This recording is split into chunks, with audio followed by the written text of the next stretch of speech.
Thanks to Betsy Palmer, that's how I came up with that's Killer Bobby, which was that Reel 9. So I just brought that into Reel 1. The music actually became a character.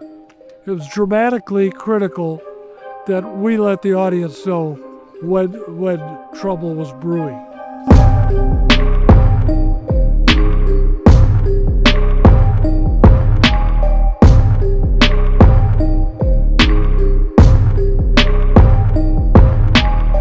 What's up, everybody? Ryan from JoBlo.com coming to you from Crystal Lake Nightmares, a convention in Los Angeles that celebrates 45 years of Friday the 13th.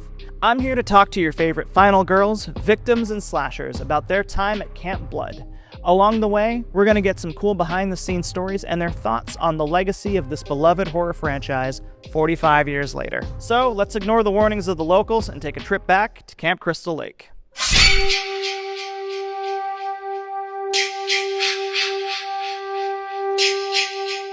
So for starters, I kind of want to go back to the beginning of your career and ask, what were some of your musical influences that inspired you to become a film composer? Well, it's interesting, but I always wanted to be a film composer.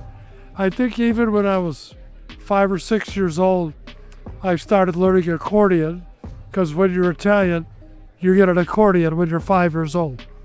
Anyway, but I used to watch a lot of films with my mom, the classics, Robin Hood and stuff like that. And the music always spoke to me. And it's something I always wanted to do. Had no idea how to do it, but it was something I wanted to do. And as far as influences, I mean, those movies, Eric Korngold, Nicholas Rosa, the greats. But my father was a huge Puccini fan, so I have a lot of Puccini. And my brother was progressive jazz, so I had a lot of Stan Kenton. So those, just shuffle all that together, and that's kind of like my influences. And then when I went to school, I finally realized there was a lot I didn't know. So then I got into Stravinsky and Bartók and, the 20th century masters. And so they became an influence, and shuffle all that in. So I'm kind of like, and my majors in school, all through my different degrees, was always theory. I like music theory, so I was able to understand a lot of things like that. So that's kind of like got me going. But I never took a how to compose film music class. I just kind of got into it, tripped into it, luckily. In most of these films, the score acts as a character all of its own. Especially in the first film, it kind of drives the off-screen horror. What was your approach to writing and kind of finding that balance between the silence and the scares of your strings? Okay, very good question, actually. One of the things, especially in a horror film, you should never underestimate silence. Sometimes silence is the best score. As far as Friday the 13th, which you've also hit on with your question, is that one of the things that Sean and I decided on right from the very beginning was that we only wanted music for the killer. What happened as a result of that, as a film composer, one thing that I've learned, and it doesn't matter if it's a comedy, if it's a drama, if it's a horror film, if action film, whatever it is, you're really part dramatist. Sometimes you're more dramatist than you are a composer. And one of the problems, not a problem, but one of the situations in Friday the 13th is that we don't see the killer until the end of the movie. But the killer is present a lot. So I had to make the killer appear at the beginning of the movie, so the audience knew musically that was the killer, not the cameraman. So and that's thanks to Betsy Palmer, That's how I came up with the that's Killer Bobby, which was that Reel 9. So I just brought that into Reel 1. So whenever you saw the killers, it was POV of the killer, you know, I just did that. Then the audience knew that was the killer. So in that way, just like your question, the music actually became a character in that movie. Doesn't happen in every movie, but in that movie, it was critical. It was dramatically critical that we let the audience know when trouble was brewing. And we avoided all the other places. I could tell you 10 places where any other scene, for example, the girl is setting up the archery play, you know, the what do they call it, bullseye. And the goofy guy, the comedy relief guy, he shoots an arrow into the bullseye right next to her. In any other movie, there would have been a sting the size of Pittsburgh. Right. No music at all. So only for the killer. It perfectly balances out that film. Like I truly love the way you execute your scores. That was a plan from the beginning. And another thing I love about what you bring to these scores is how things simultaneously shift and evolve. Like some scores have, you know, disco elements or synths, but you always manage to keep it fresh while keeping a musical identity for this series. How do you strike that balance? Well, that's a good question, and another good question. One of the things you're talking about Friday films, of course. One of the things is that they put enough time between the films.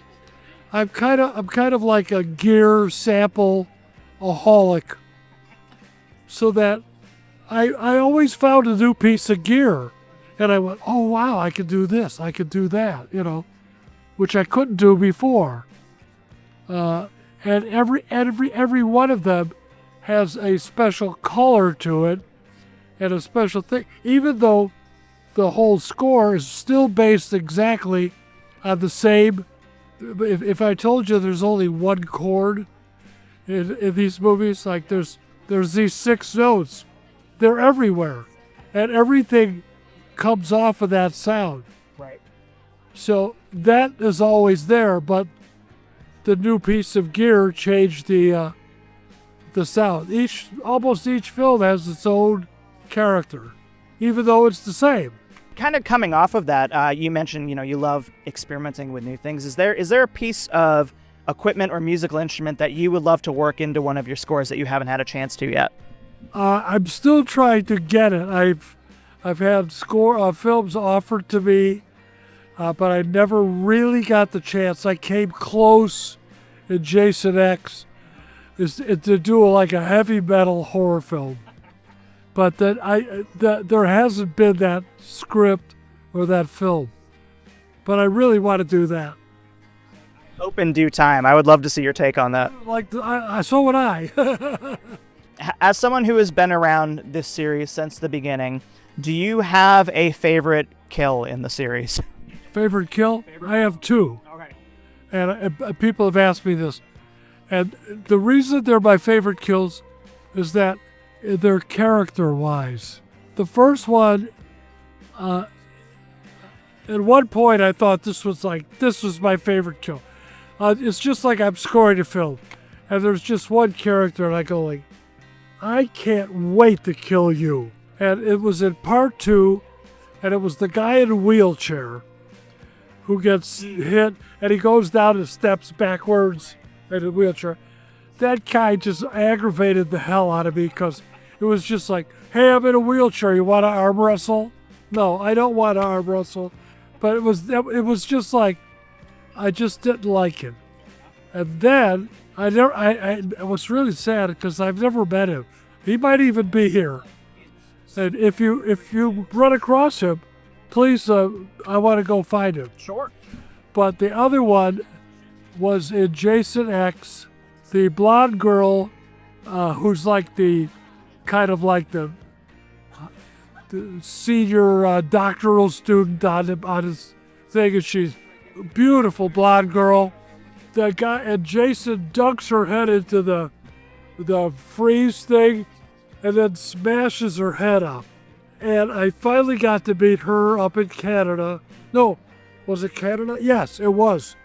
The nicest person you'll ever meet. She's a midwife. That's what she does for a living. She doesn't act anymore.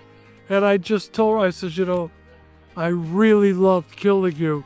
But I gotta tell you, you're like the nicest person ever. And so I got to meet her. That was my favorite. Those are my two favorite kills. Very cool. And lastly, since we are here for the 45th anniversary, celebrating this series, do you have a message to our fans watching who have loved the series for so long? The reason the series exists is the fans. They just love it. I get to meet hundreds and hundreds of them, and they're all just so. I don't know what it is that this series or film has, but it's the fans who are the energy. Everybody who's made these films, I mean, I don't know how many people you're going to interview here. You're going to find out that we're all really cool people, that we're doing this, it's just creative. Somebody gets an idea and we do it. And it's the fans that make this thing last. I'm proud to be part of it. So that's going to do it for me at Crystal Lake Nightmares. From JoBlo.com, I have been Ryan Coltrera. Stay safe out there, campers. Thank you for clicking on our video, everybody. If you like what you saw here, please make sure you like the video and subscribe and share with your friends who like this sort of content. JoBlo remains an independent company, and we appreciate all of your support.